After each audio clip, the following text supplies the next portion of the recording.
যদি লক্ষ্য থাকে অটুট। তুমুল জনপ্রিয়তা পাওয়া গান যদি লক্ষ্য থাকে অটুট এবার জায়গা করে নিয়েছে বিশ্বের সবচেয়ে বড় ফুটবল আসরের অফিসিয়াল প্ল্যাটফর্মে।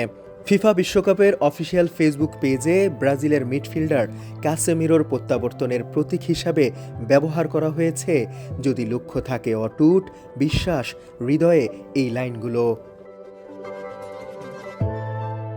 মূলত ব্রাজিলের ঘুরে দাঁড়ানোর বার্তা দিতে ফিফা তাদের পোস্টে বাংলা ভাষাতেই ব্যবহার করেছে গানটির বহুল পরিচিত এই লাইন। কোনো অনুবাদ ছাড়াই প্রকাশিত পোস্টটি অল্প সময়ের মধ্যেই ব্যাপক সাড়া ফেলে। বিশ্বমঞ্চে নিজের লেখা গানের এমন ব্যবহার দেখে আবেগ আপ্লুত হয়েছেন গীতিকার আসিফ ইকবাল।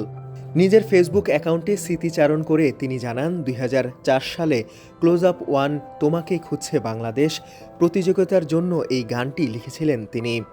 এতে সুর করেছিলেন নকিব খান, গানটিতে কণ্ঠ দেন আয়ুব বাচ্চু, পার্থ বড়ুয়া, কনক চাপা, বাপ্পা মজুমদার, দিনাত জাহান মুন্নি সহ একাধিক শিল্পী। আসিফ লিখেছেন, গানটি লেখার সময় তার ধারণা ছিল হয়তো কিছু মানুষ এটি শুনবে, গুনগুন করবে অথবা কঠিন সময় কারো সাহস যোগাবে।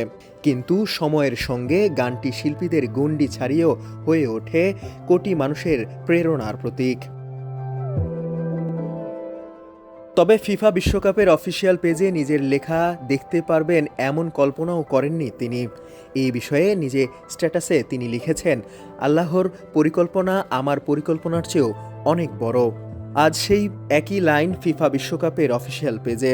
আমার প্রিয় খেলোয়াড় কাসেমিরোর ছবিসহ ব্রাজিলের ফিরে আসার গান হিসাবে বাংলায় কোনো অনুবাদ ছাড়া পৃথিবীর সবচেয়ে বড় ফুটবল মঞ্চে।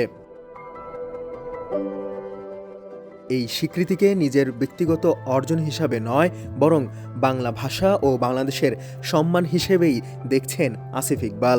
তার ভাষায়, এই অর্জন আমার না, এই অর্জন বাংলাদেশের। ছোট দেশের ছোট মানুষের কথাও একদিন পৃথিবীর সবচেয়ে বড় মঞ্চে পৌঁছায়, শুধু লক্ষ্য থাকতে হয় অটুট। ডেস্ক রিপোর্ট, সমকাল।